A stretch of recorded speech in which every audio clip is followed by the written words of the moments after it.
नमस्कार, आप देख रहे हैं दूरदर्शन किसान कार्यक्रम गांव किसान में आप सभी का स्वागत है। मैं हूं ज्योत्सना टंडन। गांव किसान एक ऐसा कार्यक्रम है जिसमें हम आपको खेती किसानी और पशुपालन के संबंध में जानकारी देते हैं। साथ ही आपकी मुलाकात करवाते हैं एक ऐसे कामयाब किसान से जो कि आज दूसरे किसानों के लिए मिसाल बन चुके हैं। तो आइए अपने आज के गाँव किसान कार्यक्रम की शुरुआत करते हैं।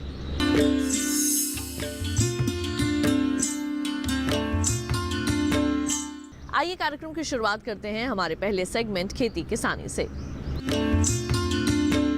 जब से हमारे देश में जैविक खेती की परंपरा वापस आई है, हमारे कई किसान भाई बहन ऐसे हैं जो कि अब तरह तरह की फसलों की खेती जैविक रूप से ही करते हैं। आज हम आपको जानकारी देने वाले हैं सरसों की जैविक खेती के बारे में। किस तरह से आप सरसों की जैविक खेती कर सकते हैं, इसकी खेती के दौरान कौन कौन सी ऐसी मुख्य बातें हैं जिनको ध्यान में रखना ज़रूरी है। आइए तमाम जानकारियाँ लेते हैं इस खास रिपोर्ट में।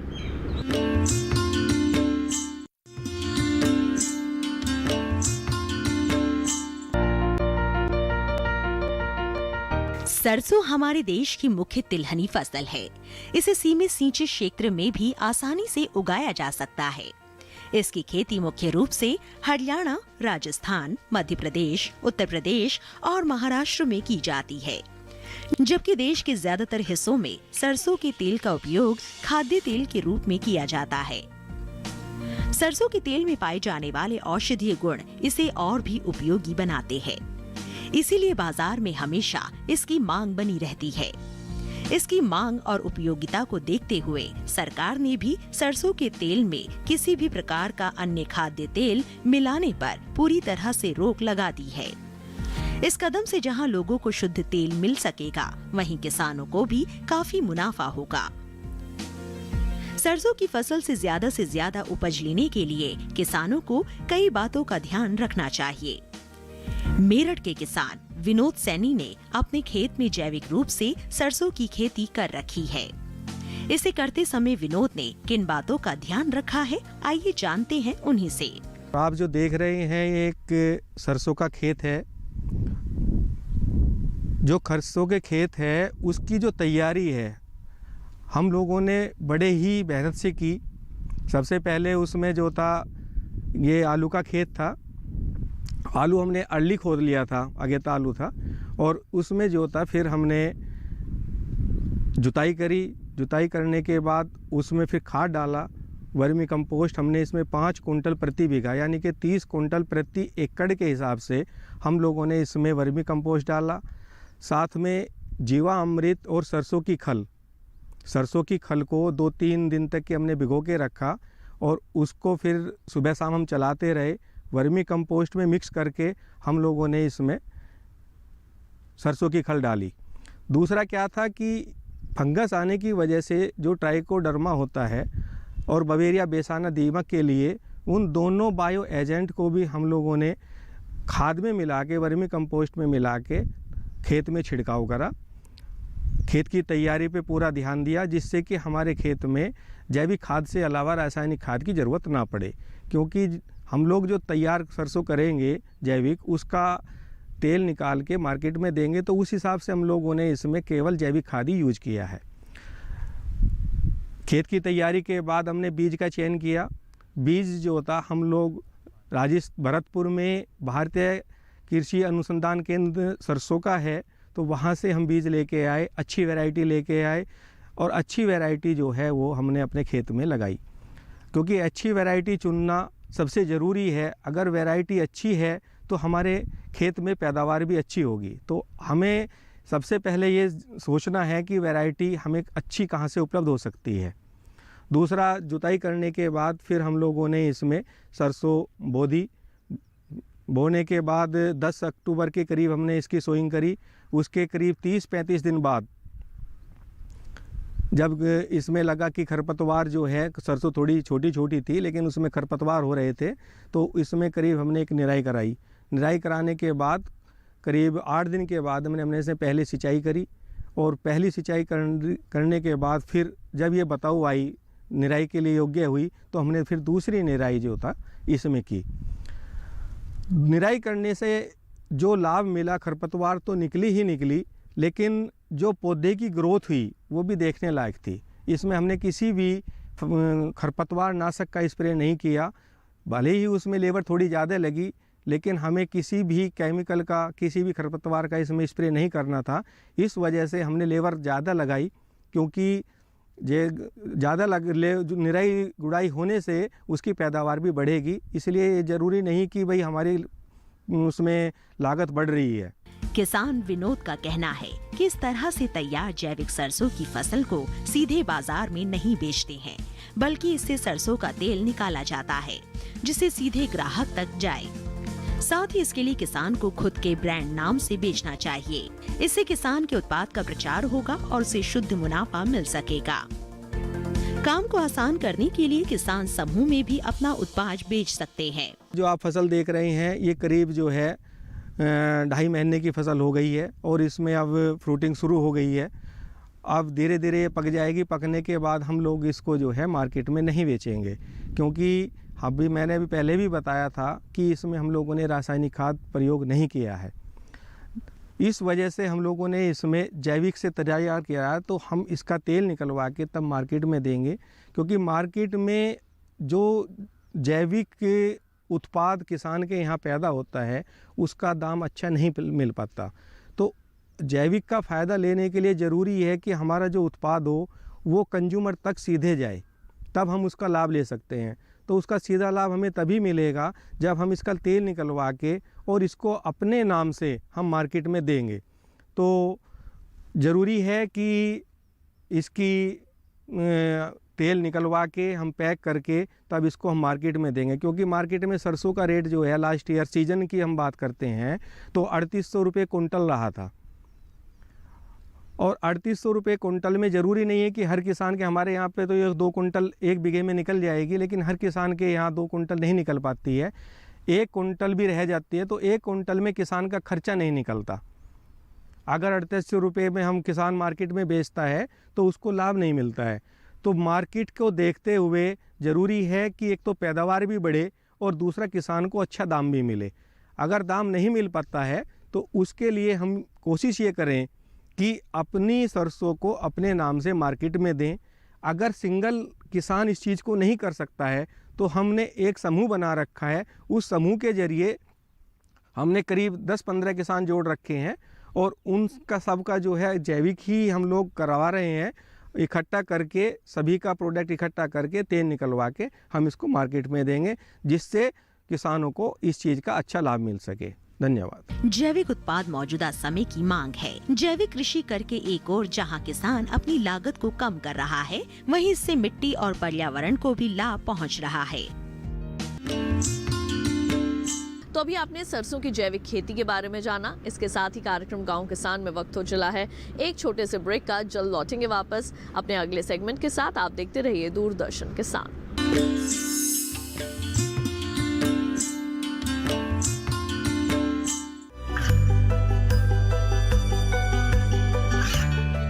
गांवों और पिछड़े क्षेत्रों में सरकारी योजनाओं की जानकारी पहुंचा।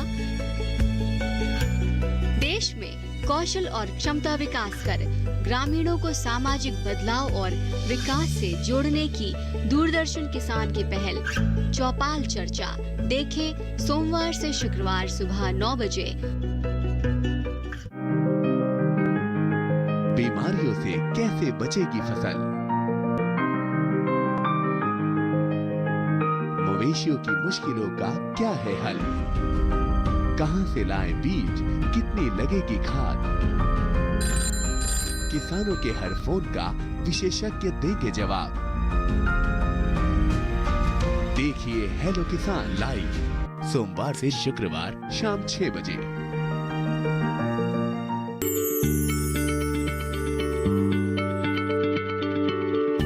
क्या आप किसी बीमारी से परेशान हैं? चाहते हैं डॉक्टर की सलाह? तो हम हैं आपके साथ, बताएंगे आपको जीने की राह। समस्याएं आपकी, समाधान देश के मशहूर विशेषज्ञों के। घर बैठे बात करें देश के जाने माने डॉक्टरों से। हमारे लाइव प्रोग्राम स्वस्थ किसान में हर शनिवार शाम 6 बजे से 7 बजे तक।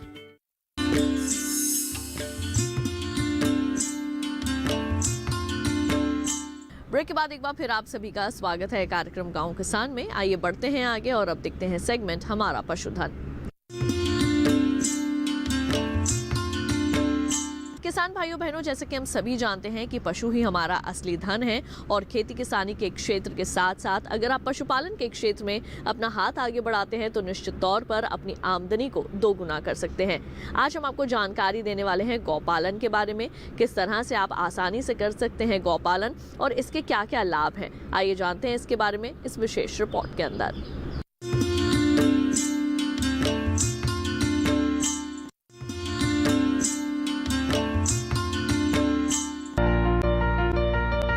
आज के समय में गौपालन केवल दूध उत्पादन के लिए ही नहीं किया जाता, बल्कि इसके गोबर और गौमूत्र से होने वाले लाभ से बेहतर पैदावार भी ली जा सकती है। गाय के गोबर और गौमूत्र से बनने वाली खाद उसर भूमि को भी उपजाऊ बनाने की क्षमता रखती है। गौपालन से दूध के अलावा अन्य उत्पाद से कमाए मुनाफा। जैविक खाद का इस्तेमाल कर बेहतर पैदावार ले। 20वीं पशुगणना के हिसाब से 2019 में पशुधन में 4.6% की वृद्धि हुई। 2012 की तुलना में गायों की आबादी 18% बढ़ी है। इस समय हमारे देश में गायों की संख्या 14,51,20,000 है। बढ़े हुए ये आंकड़े बतलाते हैं कि किसान गाय पालन में रुचि ले रहे हैं। इसके अलावा डेयरी उद्योग में भी इजाफा हो रहा है। अन्य पशुओं की तुलना में गाय पालन बेहद सरल है। गाय पालन को और मुनाफेदार कैसे बनाए, आइए जानते हैं। गौपालन के लिए स्थान विशेष की जलवायु के हिसाब से गाय की नस्ल का चुनाव करना चाहिए। अगर गाय की नस्ल अच्छी होगी तो दूध उत्पादन भी उतना अच्छा होगा। हमारे देश में पाई जाने वाली गाय की उन्नत नस्लें साहिवाल, गिर, लाल सिंधी, राठी, काकरेज, थारपरकर, हरियाणवी, देवनी, नागौरी, निमाड़ी और सिरी। गाय की अच्छी नस्ल के साथ साथ बहुत कुछ उसके आहार पर भी निर्भर करता है। आहार में कमी से दूध उत्पादन पर सीधा असर पड़ता है। इसीलिए गाय की उम्र और स्थिति के हिसाब से दे। पशु के शरीर की देखभाल के लिए गाय के लिए 1.5 किलो प्रतिदिन दाना। दुधारू पशुओं के लिए गाय प्रत्येक 2.5 लीटर दूध के पीछे 1 किलो दाना। गाभिन गाय के लिए 6 महीने से ऊपर की गाभिन गाय को 1 से 1.5 किलो दाना प्रतिदिन। बछड़े या बछड़ियों के लिए 1 किलो से 2.5 किलो तक दाना प्रतिदिन दे।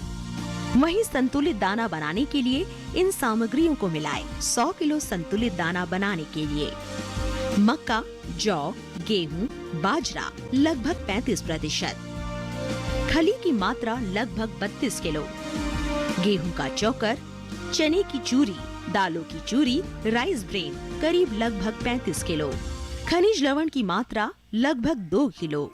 इस तरह से तैयार संतुलित दाना और हरा चारा देकर पशु का स्वास्थ्य भी बेहतर किया जा सकता है।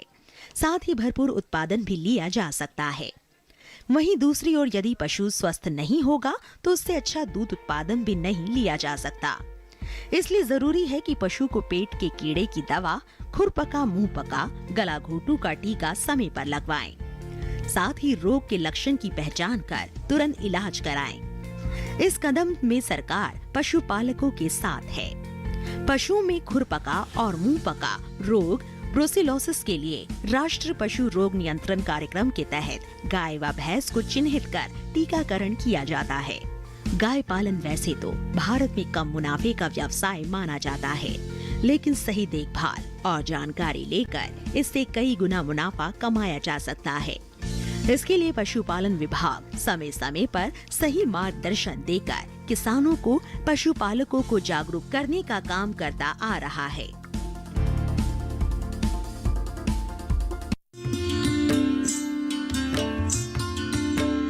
तो अभी आपने गौपालन से संबंधित तमाम जानकारियां हासिल की। आइए बढ़ते हैं आगे और एक नजर डाल लेते हैं इस माह के पशुपालक कैलेंडर पर। फरवरी में ध्यान देने वाली बातें।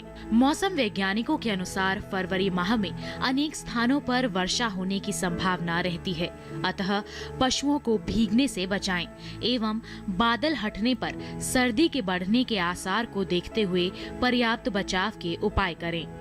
जो पशु जनवरी माह में नियंत्रित प्रजनन कार्यक्रम के तहत उपचार में थे, उनका अनुसरण फरवरी माह में भी रखा जाए ताकि सभी पशु इस महीने तक गर्भित हो जाएं। नवजात बछड़े बछड़ियों को अंतः परजीवी नाशक नियमित रूप से दें। मेमनों को PPR का टीका लगवाएं। दुधारू पशुओं को थनैला रोग से बचाने के लिए उनका दूध पूरा व मुट्ठी बांधकर निकालें। इसके साथ ही कार्यक्रम गांव किसान में वक्त हो चला है एक और छोटे से ब्रेक का। जल्द लौटेंगे वापस लेकर कामयाब किसान की कामयाबी की कहानी। आप देखते रहिए दूरदर्शन किसान।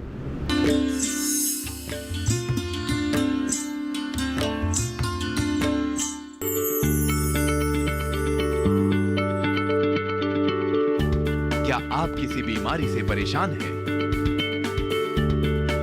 चाहते हैं डॉक्टर की सलाह? तो हम हैं आपके साथ। बताएंगे आपको जीने की राह। समस्याएं आपकी, समाधान देश के मशहूर विशेषज्ञों के। घर बैठे बात करें देश के जाने माने डॉक्टरों से। हमारे लाइव प्रोग्राम स्वस्थ किसान में हर शनिवार शाम 6 बजे से 7 बजे तक। बीमारियों से कैसे बचेगी फसल? मवेशियों की मुश्किलों का क्या है हल? कहां से लाएं बीज, कितनी लगेगी खाद? किसानों के हर फोन का विशेषज्ञ देंगे जवाब। देखिए हेलो किसान लाइव सोमवार से शुक्रवार शाम 6 बजे।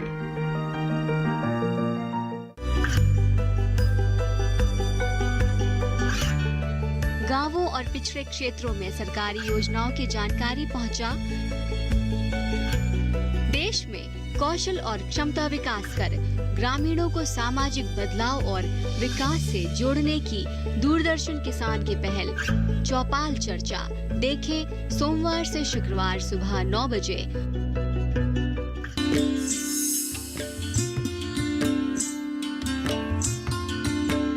ब्रेक के बाद एक बार फिर आप सभी का स्वागत है कार्यक्रम गांव किसान में। आइए कार्यक्रम में बढ़ते हैं आगे और अब देखते हैं सेगमेंट कामयाब किसान की दास्तां।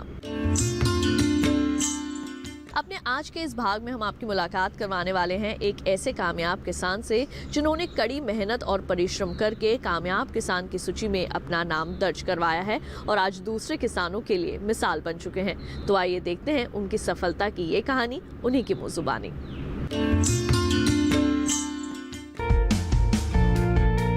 बिहार का सारंगपुर जिला, जो बिहार की राजधानी पटना से करीब 70 किलोमीटर की दूरी पर है। वैसे तो बिहार गंगा नदी के लिए जाना जाता है। गंगा नदी के साथ ही गंडक और घाघरा नदी राज्य को पोष रही हैं।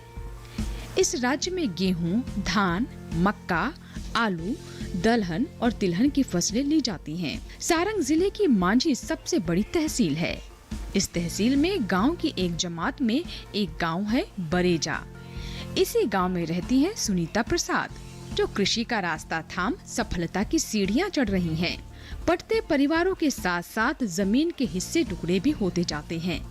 ऐसे ही बंटवारे में सुनीता के पति के हिस्से में 15 कट्टे की जमीन आई। इस जमीन में जैसे तैसे खेती तो हो जाती थी, लेकिन इससे इनके परिवार का ठीक से भरण पोषण नहीं हो पाता था।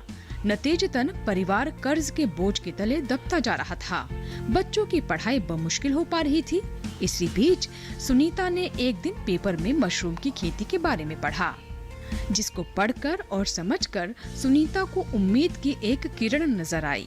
मशरूम की खेती के लिए ज्यादा जानकारी लेने के लिए सुनीता ने मांझी के कृषि विज्ञान केंद्र की सहायता ली और यहाँ बाकायदा प्रशिक्षण लिया और अपने पति की सहायता लेकर अपनी उस छोटी सी जमीन में बड़े सपने की बुनियाद रखी। मशरूम उत्पादन के लिए पूसा कृषि विश्वविद्यालय से स्पॉन लिए। हालांकि शुरुआत में सुनीता को मुनाफा न हो सका, लेकिन सुनीता ने हार नहीं मानी और अपनी कमियों को टटोलना शुरू किया। सुनीता ये समझ गई कि उनके गांव में मशरूम को लेकर जागरूकता की कमी है और सुनीता ने उस कमी को भी धीरे धीरे दूर करना शुरू कर दिया। अपने इस प्रयास को और सफल बनाने के लिए सुनीता समय समय पर कृषि विशेषज्ञों से सलाह लेती रही। इसी का नतीजा है कि मशरूम में होने वाला मुनाफा तीसरे साल में करीब 1.5 लाख तक पहुंच गया। बहुत हम लोग लाचार थे, एक एक दाने का मोहताज थे। घर में इतना पैसा नहीं था कि हम कुछ कर सके, बच्चों को पढ़ाई लिखाई करा सके। मशरूम के लिए लिखा हुआ था, तो मशरूम तो बिना खेत का होता है, रूम में होता है, तो इतना जगह था कि हम लोग मशरूम कर सके। फिर हम लोगों ने मशरूम के लिए माझी विज्ञान केंद्र से प्रशिक्षण लिया और जा कर के हमने शुरू किया। सब लोग अपने छत के ऊपर खेती करें, ये ऑर्गेनिक खेती जिसमें कोई केमिकल नहीं है, ना डीएपी है, ना यूरिया है, ना सल्फेट है, ना कुछ भी नहीं है इसमें। केवल ये वर्मी कंपोस्ट है और मिट्टी है, इसके अलावा कुछ नहीं है। इसका मतलब ये हुआ कि इसमें सब चीज़ नेचुरली चीज़ है, इसमें कहीं कोई केमिकलाइज नहीं है। तो इससे हमको फ़ायदा ही फ़ायदा है, रोग नहीं होगा हमको। आखिर हम लोग जीते हैं किस लिए? स्वस्थ रहने के लिए, और स्वस्थ ही नहीं रहे तो ज़िंदगी का मतलब ही क्या है? सुनीता का परिवार काफी खुश है। आर्थिक समृद्धि ने परिवार की मुश्किलें हर ली। परिवार मशरूम उत्पादन की तैयारी में लगा हुआ है। मशरूम उत्पादन के लिए सबसे अच्छा समय 15 सितंबर के बाद शुरू होता है। इस दौरान 25 से 35 दिनों में मशरूम तैयार हो जाता है। मशरूम की इस सफेदी ने सुनीता के जीवन में उजाला भर दिया। 10वीं पास सुनीता के कदम यही नहीं थमे, बल्कि सुनीता अब वर्टिकल खेती में भी किस्मत आजमा रही हैं और सब्जियों का उत्पादन कर रही हैं। बढ़ती आबादी में सुनीता वर्टिकल खेती को बेहतर विकल्प मानती हैं। सुनीता के पति वर्टिकल खेती से मिलने वाली सब्जियों को स्वास्थ्य के लिए भी बहुत अच्छा मानते हैं। राजेंद्र कृषि विश्वविद्यालय पूसा ने सुनीता को मशरूम उत्पादन और वर्टिकल खेती के लिए अभिनव पुरस्कार से सम्मानित किया। इसके साथ ही सुनीता ने करीब 20 महिलाओं और किशोरियों को मशरूम उत्पादन का प्रशिक्षण दिया। वो चाहती हैं कि इनकी तरह और भी महिलाएं आगे बढ़ें और परिवार को खुशहाल बनाने में सहयोग करें। तो अभी आपने देखी कामयाब किसान की कामयाबी की कहानी। इसके साथ ही हम उम्मीद करेंगे कि हमारे आज के कार्यक्रम में दी गई जानकारियां आप सभी के जरूर काम आएंगी। तो आज के हमारे गांव किसान कार्यक्रम के इस अंक में बस इतना ही। मुझे दीजिए इजाजत। आप देखते रहिए दूरदर्शन किसान। नमस्कार।